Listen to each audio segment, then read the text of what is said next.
গোটা দেশের কৃষকদের জন্য বড় সুখবর। আগামীকাল পিএম কিষাণ প্রকল্পের 23তম কিস্তির টাকা সকল কৃষকের ব্যাংক অ্যাকাউন্টে ঢুকতে চলেছে। হ্যাঁ, ঠিকই শুনছেন, প্রকল্পের 23তম কিস্তির টাকা প্রধানমন্ত্রী নরেন্দ্র মোদী পশ্চিমবঙ্গ থেকেই রিলিজ করতে চলেছেন। তবে এবারের পিএম কিষাণ প্রকল্পে 23তম কিস্তিতে অনেক কৃষকের ব্যাংক অ্যাকাউন্টে টাকা ঢুকবে, আবার অনেকেই টাকাটা পাবে না। তো কারা পিএম কিষাণ প্রকল্পের টাকা এবারের কিস্তিতে পাবেন আর কারা পাবেন না, আজকের এই ভিডিওটি দেখলেই বুঝতে পারবেন। আপনার ব্যাংকে পিএম কিষাণ প্রকল্পের 23তম ইনস্টলমেন্টের টাকা ঢুকবে কিনা আপনি কিভাবে বুঝবেন, সমস্তটাই জানতে ভিডিওটি সম্পূর্ণ দেখুন। তবে ভিডিওটি শুরু করার পূর্বে একটি ছোট্ট রিকোয়েস্ট, যারা চ্যানেলে নতুন চ্যানেলটিকে সাবস্ক্রাইব করে রাখবেন, আর ফেসবুক পেজ থেকে ভিডিওটি দেখে থাকলে পেজটিকে ফলো দিয়ে রাখবেন। তো চলুন সরাসরি অন স্ক্রিনেই আপডেট দেখে নেওয়া। দেখুন, পিএম কিষাণ প্রকল্পের 23তম কিস্তির টাকা ব্যাংক অ্যাকাউন্টে আসতে যে আর বেশি দেরি নেই, তার লাইভ প্রমাণটা আপনাদের একেবারে অন স্ক্রিনেই দেখাচ্ছি। দেখুন, অন স্ক্রিনে আমরা বর্তমানে pmevent.mygov.in এর অফিসিয়াল ওয়েব পোর্টালে রয়েছি। এখানে ইভেন্টে আপডেট দিয়ে কিন্তু জানানো হয়েছে যে পিএম কিষাণ প্রকল্পের 23তম কিস্তিতে 18,880 কোটিরও বেশি কৃষককে 23তম কিস্তিতে 9.44 কোটি টাকারও বেশি টাকা প্রদান করা হবে।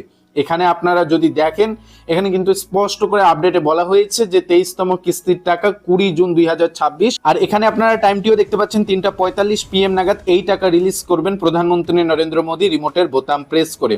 এবার এই টাকা আপনি পাবেন কিনা এই বিষয়টি জানতে হলে আপনাকে pmkishan.gov.in এর অফিসিয়াল ওয়েব পোর্টালে ভিজিট করতে হবে। এর জন্য কি করবেন, মোবাইল ফোনের গুগলে এসে সার্চ করবেন পিএম কিষাণ, এই লেখাটি লিখে জাস্ট আপনি সার্চ বারে সার্চ দিয়ে দেবেন। দেন প্রথমেই যে ওয়েব পোর্টালটি পাবেন তার উপর ক্লিক করে নেবেন। এর উপর যখনই ক্লিক করবেন pmkishan.gov.in এর অফিসিয়াল ওয়েব পোর্টালে ভিজিট করতে পারবেন। একটু উপরে তুলে নেবেন পেজটিকে। দেন এখানে দেখতে পারবেন নো ইউর স্ট্যাটাস বলে একটি অপশন রয়েছে, এই অপশনের উপর ক্লিক করে নেবেন। এর উপর ক্লিক করার পর এখানে রেজিস্ট্রেশন নম্বরটি দিবেন, ক্যাপচার কোড দিবেন, গেট ওটিপি করবেন, ওটিপি ভেরিফাই করার পর সাবমিট করে দেবেন। সাবমিট করার সঙ্গে সঙ্গেই আপনার বেনিফিশিয়ারি স্ট্যাটাসটি অন হয়ে যাবে। বেনিফিশিয়ারি স্ট্যাটাসে মূলত আপনাকে যে বিষয়টি দেখে রাখতে হবে যে আপনি টাকা পাবেন কিনা, সেটা জানার জন্য আপনি আপনার স্ট্যাটাসে জাস্ট এলিজিবিলিটি স্ট্যাটাসের এই 3টি অপশন ফলো করবেন। এই 3টি অপশন যদি ঠিকঠাক থাকে তাহলে আপনি নিশ্চিন্তে থাকতে পারেন যে আপনার ব্যাংকে টাকা ঢুকতে চলেছে।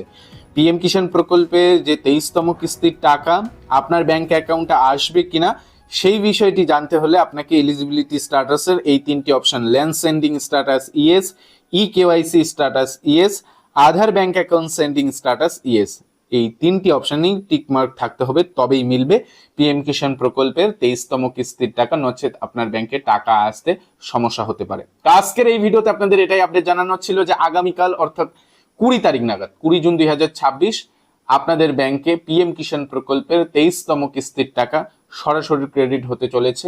যারা পিএম কিষাণ প্রকল্পের সুবিধাভোগী রয়েছেন তাদের জন্য একটা দারুণ সুখবর রয়েছে। তো এটাই আপডেট জানানো ছিল। আপডেট ভালো লাগলে ভিডিওটিতে লাইক করে দিবেন, যারা চ্যানেলে নতুন চ্যানেলটিকে সাবস্ক্রাইব করে রাখবেন, ফেসবুক পেজ থেকে ভিডিওটি দেখে থাকলে পেজটিকে ফলো দিয়ে রাখবেন। ধন্যবাদ।